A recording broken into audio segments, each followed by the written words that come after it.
Assalamualaikum warahmatullahi wabarakatuh. Terima kasih. Kita sekarang masuk ke topik bagaimana melakukan diseksi endoscopic ear surgery pada model ovin. Ovin adalah sebenarnya domba ya yang direkomend, namun juga bisa digantikan dengan kambing ya. Eh, dalam eh, dalam topik ini, saya banyak sekali mengambil dari buku textbook pelatihan endoscopic ear surgery pada OVIN dari Dr. Bonelli, Profesor Presuti, dan Profesor Marcioni, serta juga jurnal yang dikeluarkan oleh Prof. Alset, peran dari OVIN pada pembelajaran endoscopic ear surgery, serta peran OVIN pada pembedahan di THT secara komprehensif. Eh, dalam proses belajar EES tetap kadaver adalah gold standard ya. Karena kita akan mengoperasi manusia dan kita adalah dokter otologi untuk manusia. Jadi ini tidak bisa tergantikan dan ini tetap harus dijalani. Dan cuman kita tidak bisa hindari memang saat ini ada keterbatasan di Indonesia khususnya tentang keterbatasan kadaver, harga yang tinggi, juga mungkin masalah regulasi ya. Namun kita harus tetap belajar dan memperdalam apa itu endoscopic ear surgery dan mulai memperkenalkan tindakan-tindakan ini dengan suatu model binatang.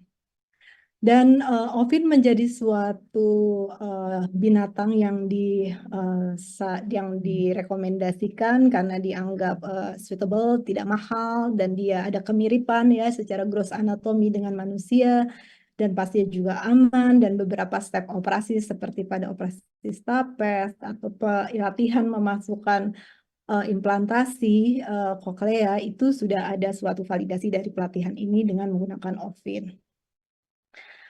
Dan tujuan awal dari suatu pelatihan dengan OVIN ini adalah pertama memperkenalkan prosedur telinga ya. Dan kedua adalah dexterity. Jadi kita akan operasi tangan kiri dengan memegang endoskop dan tangan kanan memegang instrumen dan mata kita akan berada melihat monitor. Jadi pastinya ini suatu keterampilan yang harus dilatih ya. Dan ini suatu kurva belajar yang berbeda dengan mikroskop. Jadi kalau kita sudah belajar dengan mikroskop, karena ini adalah suatu proses belajar lagi dengan endoskop. Atau teman-teman baru belajar endoskop, maka juga diperlukan pembelajaran dengan mikroskop. Dan dua teknik ini bisa dipelajari secara paralel, itu yang paling ideal. Dan dari OVIN ini kita akan belajar tentang step operasi. Step ini step semua tindakan adalah sangat pakem ya sebenarnya. Dan itu harus kita hafal dan harus kita lakukan berulang-ulang secara legal artis sehingga tindakan kita terjaga dengan aman dan kita bisa mendeteksi adanya resiko-resiko di setiap anatomi yang akan kita hadapi. Prosedur yang bisa dipelajari dari suatu OVIN dari mulai yang sederhana miringotomi, pemasukan pipa ventilasi, kemudian ini yang sangat penting ya, insisi dan elevasi dari timpanomi atau flap, kemudian bisa berlanjut di kanaloplasti, miringoplasti atau timpanoplasti, osikuloplasti, operasi stapes, atau melatih untuk masukkan implan, bahkan juga bisa belajar untuk membuka meatus acousticus internus. Dan dalam belajar EES, kita harus melewati level-level ini dari level 1 sampai level 5. Dan level 1 adalah yang telinga, level 2 adalah gendang telinga, 3 adalah telinga tengah, 4 adalah telinga dalam, hingga ke dasar otak. Dan setiap level ini mempunyai anatomi dengan struktur yang beresiko. Jadi kita harus kenali di wilayah mana kita bekerja dan anatomi apa yang harus kita jaga, dan sehingga ketika kita mengeluarkan patologi di daerah tersebut, kita bisa mengantisipasi bagaimana harus memperlakukan daerah tersebut hingga tidak terjadi suatu komplikasi. Dan ini adalah rangkaian dari berbagai tindakan dari level 1 ya. Dan level 1 itu dari kita melihat secara endoskopi dengan diagnosis, jadi kita sudah harus dibiasakan di praktek kita di poliklinik menggunakan endoskopi ya. Jadi itu sangat membantu kita melatih dan juga misalnya mengeluarkan serumen seperti itu kegiatan-kegiatan yang di poliklinik. Hingga kita bisa masuk ke level 2, yaitu sudah mulai masuk ke gendang telinga, ya, dan eksplorasi telinga tengah. Level 3 sudah masuk ke kasus-kasus kolesteatom atau stapes surgery, dan selanjutnya ke level 4 atau 5 di telinga dalam dan skull base. Mungkin dari kita, pekerjaan kita terbanyak adalah di level 1 sampai 3 ini ya, yang kita harus lakukan secara pembelajaran secara bertahap. Dan di sini dipilih kambing ya, kepala kambing, baik dia fresh atau frozen. Namun yang nanti akan diberikan adalah yang frozen seperti ini, jadi bersih ya. Dan di umur yang di atas 8 bulan, dengan harapan yang telinganya cukup bisa untuk bekerja ya dengan endoskopi dan instrumen. Dan kemudian kita karena daun telinganya lebar ya kambing itu, maka kita potong dulu sedasar dari metalnya hingga kita bisa melihat liang telinganya dengan baik seperti ini. Dan dipotong saja dasarnya, kadang juga direkomendasikan dijahit ya. Cuma asal kita potong sampai dasarnya sudah cukup kita memaparkan metalnya. Kemudian kita membutuhkan endoskop 3 mili. Untuk belajar ini harus 3 mili, tidak bisa yang 4 mili karena yang telinga kambing kecil ya. Jadi kita harus mau nggak mau pakai 3 mili, dan 3 mili adalah yang rekomendasi utama untuk endoscopic ear surgery. Dan ini kurang lebihnya setting untuk pelatihan ya, dan ini yang insya Allah akan dilakukan minggu depan oleh teman-teman yang ikut acara BOS. Dan di meja ini sudah tersedia kepala kambing, kemudian instrumen dasar ya untuk set dasar yang tadi sudah dijelaskan juga oleh Dokter Ayu secara detail tentang set-set timpanoplasti yang standar ya, tadi round knife, flap knife, pick, seperti itu kuret, dan juga microsuction, miringotom, dan juga mungkin kita akan perubahan yang kalau kita mau latihan dengan ventilasi tube ya disediakan. Dan ada endoskopi, ini ada 0 dan 30. Kalau kita hanya untuk miringoplasti mungkin kita tidak membutuhkan 30, dan juga kamera sistem dan suction. Ini kurang lebih posisinya ya antara operator dan asisten. Dan ini saya pun berlatih ya, karena ini sesuatu yang baru. Saya Dr. Fathia juga berlatih dan berusaha memberikan ini juga ke residen untuk mengawali belajar bagaimana endoscopic ear surgery. Kemudian posisikan kepala kambing ya ke arah hidungnya ke arah atas, sehingga nanti kita dapetin bentuk gendang telinga posisinya seperti kita operasi di manusia ya. Dan kita akan memegang endoskop dengan tangan kiri dan instrumen tangan kanan. Namun nanti kita akan belajar koordinasinya ya agak sedikit. Terus terang untuk saya pribadi tetap lebih tidak mudah sebenarnya di awal mendiseksi kambing ini. Jadi kita pun beradaptasi, mengkoordinasi antara endoskop dan instrumen dan bekerja di tempat yang lebih kecil dari liang telinga manusia. Dan ini perlu kita pahami apa persamaannya dan apa perbedaannya biar nanti nggak bingung pas menggunakan kambing untuk pelatihan ya. Pertama tentang liang telinga manusia itu relatif oblik ya, diagonal, tapi di kambing dia lurus aja ya, seperti itu. Dan di inferiornya nanti kita akan melihat ada overhang. Jadi nanti kalau kambingnya kok sempit, ya memang di inferiornya ada yang memang overhang. Dan gendang telinga unsurnya sama, ada pars flaccida, ada pars tensa, hanya perbandingan yang terbalik. Di kambing itu pars flaccidanya lebih lebar dan dia direct dari liang telinga. Sementara di pars tensanya lebih kecil ya. Jadi nanti kegiatan-kegiatan kita justru banyak di pars flaccida. Jadi ini tidak sesuai dengan tindakan pada manusia ya, tetap yang diikuti nanti kuliah-kuliah yang pada manusia. Ini hanya belajar stepnya dan juga dexterity dari tindakan-tindakan tersebut. Jadi ini adalah pars flaccida. Dan di pars tensanya kita lihat dia masuk ke dalam ya, dan di sini ada liang telinga tadi yang overhang sehingga umbo biasanya terhidden gitu, tersembunyi lebih ke bawah ya, dan malleus lebih mendatar. Kemudian di manusia, peran anulus ini besar sekali untuk kita elevasi timpanomeatal flap hingga tidak robek gendang telinga karena dia tempat menempelnya gendang telinga dengan anulus sulcus tympanicum. Nah, cuman di kambing tidak ada anulus tympanicum. Jadi di sini teman-teman berlatih hati-hati bagaimana melepaskan gendang telinga dari tulang ya. Jadi kalau ini bisa, artinya di manusia juga bisa karena ini skillnya malah lebih halus daripada manusia. Dan di sini biasanya memang kita akan membuka daerah di manusia justru di pas tensa dulu ya, tapi nanti di kambing malah lebih mudah untuk membuka pas fasida dulu. Osikel pada dasarnya sama unsurnya, ada Malleus, Incus, Stapes. Hanya bentuknya saja yang agak berbeda. Misalnya di sini, di Malleus, kita lihat lebih datar permukaan necknya ya, berbeda dengan di manusia seperti ini lebih lebar di permukaan short processus dan necknya ya. Kemudian, nah ini perbedaannya lebar. Kemudian di inkus ya, kita lihat di inkus manusia, long processusnya akan bertemu dengan stapes. Sementara ini terbalik di kambing. Jadi yang short processusnya akan bertemu stapes, long processusnya akan berjalan ke posterior. Atau kalau di manusia akan berada di fossa incudis ya. Kemudian stapesnya juga ada ya. Kemudian ada muskulus stapedial juga yang memegang. Hanya saja nanti ketika melepasan stapedial juga ada tulang tular ya yang besar.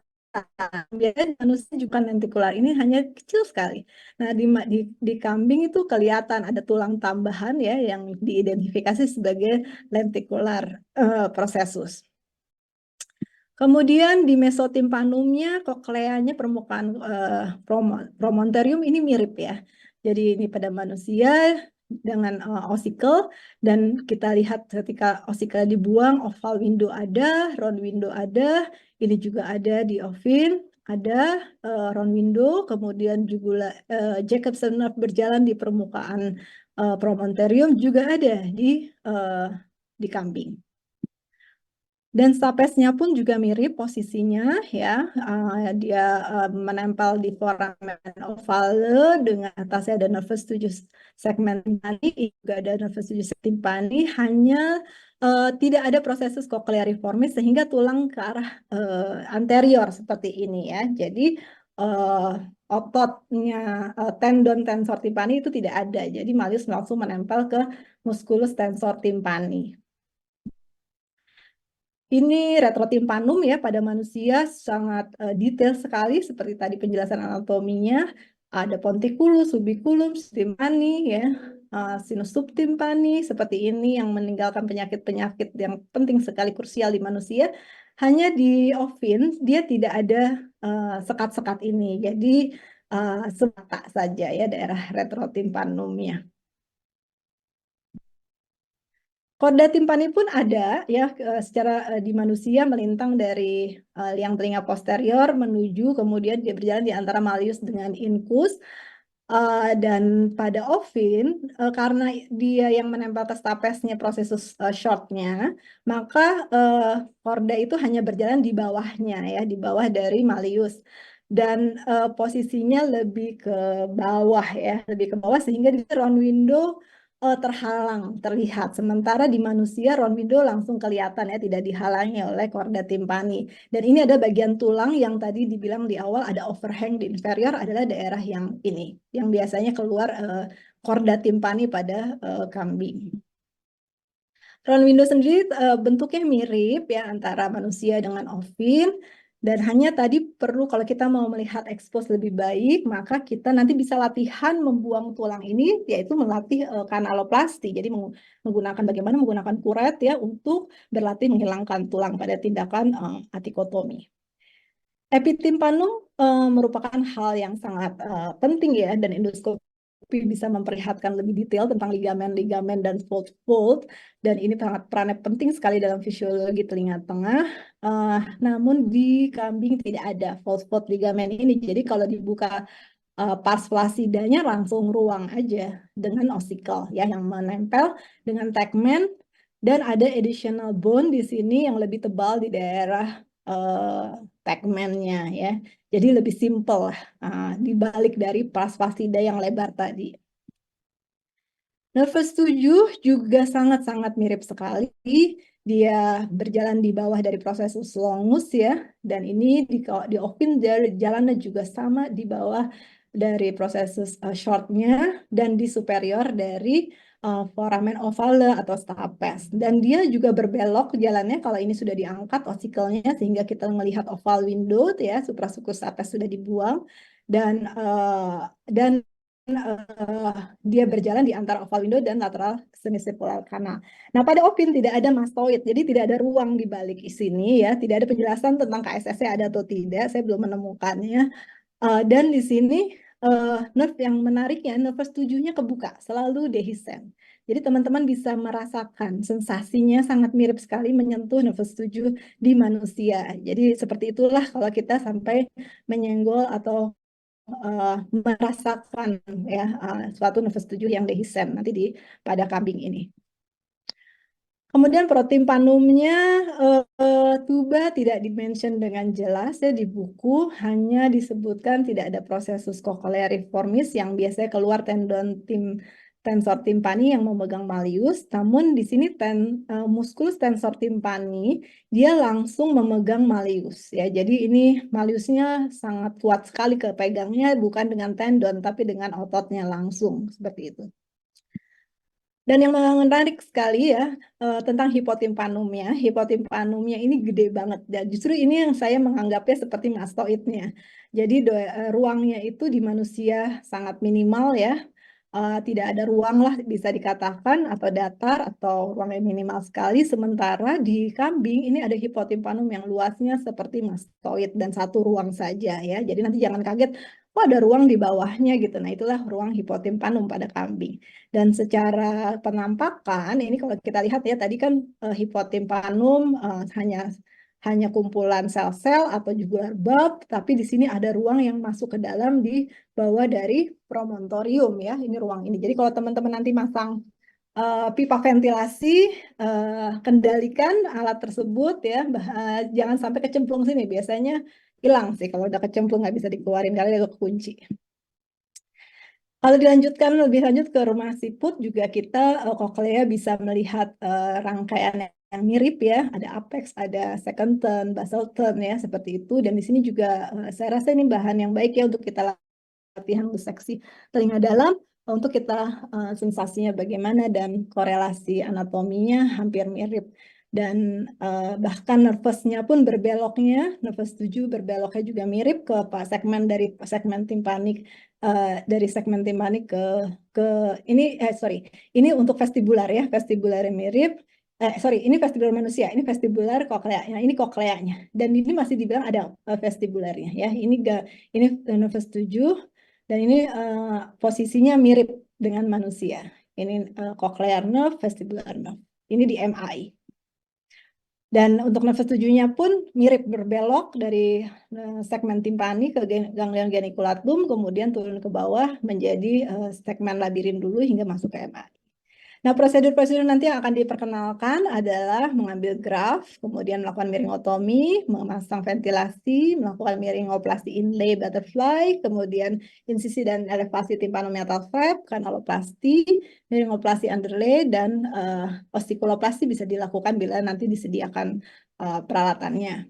Kemudian ini adalah, jadi bahan grafnya kalau di manusia pastinya tragus, tapi di kambing kita mengambil dari septumnya. Jadi teman-teman akan mengambil cartilago septum, kemudian akan berlatih untuk melepaskan mucopericondrium dari chondriumnya. Ini mirip sekali dengan tragus, hanya lebih tebal tulangnya. Jadi bisa latihan gerakan halus dan membelah cartilage seperti apa rasanya dan melepaskan mucopericondrium.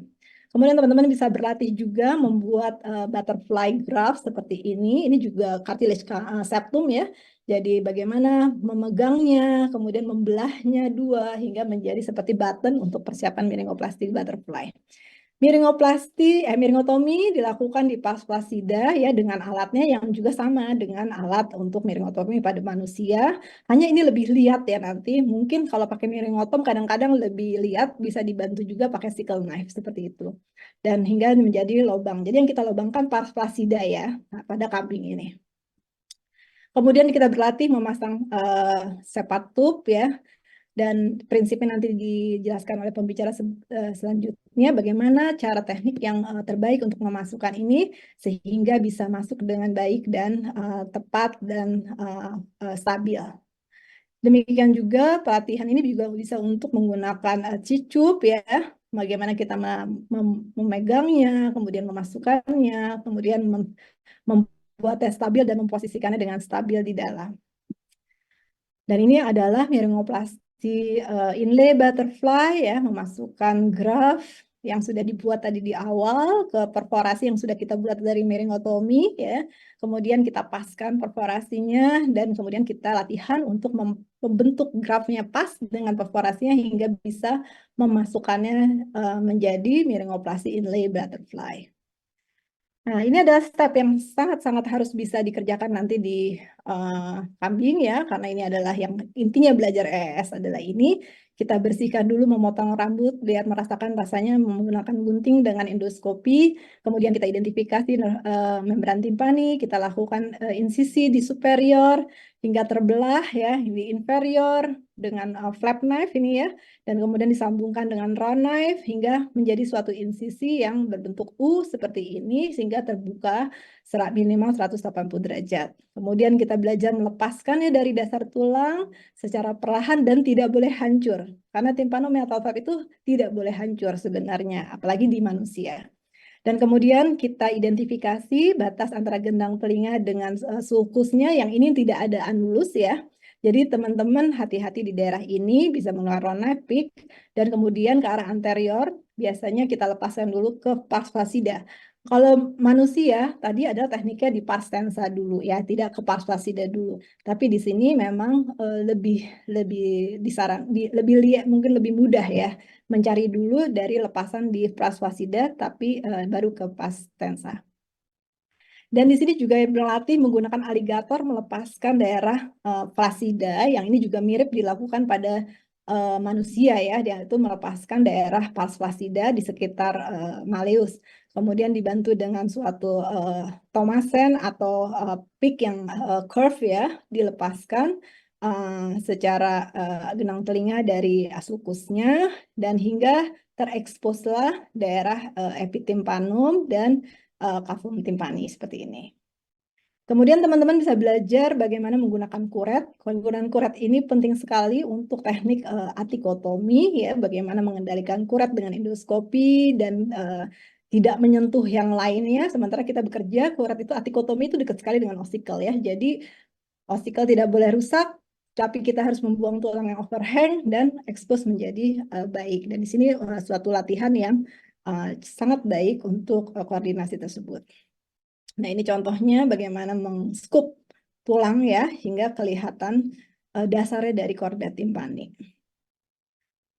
Nah, kemudian dilakukan sesudah elevasi tympanomeatal valve dari graf yang sudah ada disiapkan tadi bisa dibentuk sesuai tadi bentuk dari telinga tengahnya ya, dan dimasukkan latihan memasukkan menggunakan tulang rawannya dulu boleh atau mau pakai perikondriumnya dulu boleh ya. Yang penting sekali ini adalah latihan koordinasi. Kita masukkan hingga ke permukaan di atas dari osikel ya, kita susun dan kemudian kita bisa menambahkan melatih menggunakan mukoperikondriumnya dimasukkan juga di atas dari cartilage-nya, atau kalau teman-teman mau langsung latihan pakai mukoperikondrium juga boleh ya. Kemudian kembalikan tympanomeatal flap-nya. Kalau tympanomeatal flap-nya itu utuh, bisa balik baik ya, artinya sudah terlatih halus untuk bekerja untuk nantinya ke manusia seperti itu. Dan Izin ini dokter, dua ya. menit lagi dok. Ya, baik. Tinggal satu tentang osteoplasti. Dan ini kalau dilanjutkan ya, kita bisa juga melatih untuk osteoplasti, tapi mungkin dalam pelatihan minggu depan ini tidak termasuk ya. Namun teman-teman bisa melatih bagaimana bila ada suatu kasus di mana kita harus memutuskan infundostapedial joint, maka di sini kita bisa berlatih bagaimana tekniknya. Kita kenali dulu infundostapedial joint, kemudian kita arahnya adalah harus sejajar dengan foramen ovale, foot of stapes ya dari lateral ke medial dan secara tajam kita lepaskan. Kemudian baru kita melepaskan maleo incus ya, baru kita lepaskan dan kemudian kita grab ya, kita grab si incusnya keluar hingga keluar dari liang telinga dengan aman tanpa merusak struktur stapesnya. Dan kemudian ini juga suatu latihan yang baik sebenarnya ya, bisa bagaimana meremodeling infus menjadi bahan untuk interposisi infus ya. Jadi kalau dilanjutkan ada fasilitasnya pinset, kemudian ada bor terutama ya, kita bisa berlatih untuk membuat kolumella yang kemudian nanti kita masukkan lagi ke suprastruktur stapes ya untuk dihubungkan dengan malleus ya. Pastinya keterampilan ini sangat membantu kita nanti untuk melakukan osikuloplasti. Dan ini contoh bila menggunakan parsial ya osikular prostesis ya, tinggal ditaruh aja di suprastruktur stapes. Hanya pengalaman kami menggunakan top pop yang ada tuh gede banget ya, tapi ini sepertinya pas ya. Mungkin memang ada beberapa pop yang bisa ya. Jadi jadi memang tetap ukurannya terlalu besar untuk kambingnya. Namun ini prinsipnya ditaruh di atas dari suprastruktur stapes, kemudian diletakkan cartilage atau mucopericondrium dulu, baru dikembalikan tympanomeatal flap-nya. Nah, semoga dengan objek kambing ini teman-teman bisa mendapat skill yang bertambah ya dan membaik dan makin membaik dan makin maju dalam operasi telinga. Terima kasih. Wassalamualaikum warahmatullahi wabarakatuh.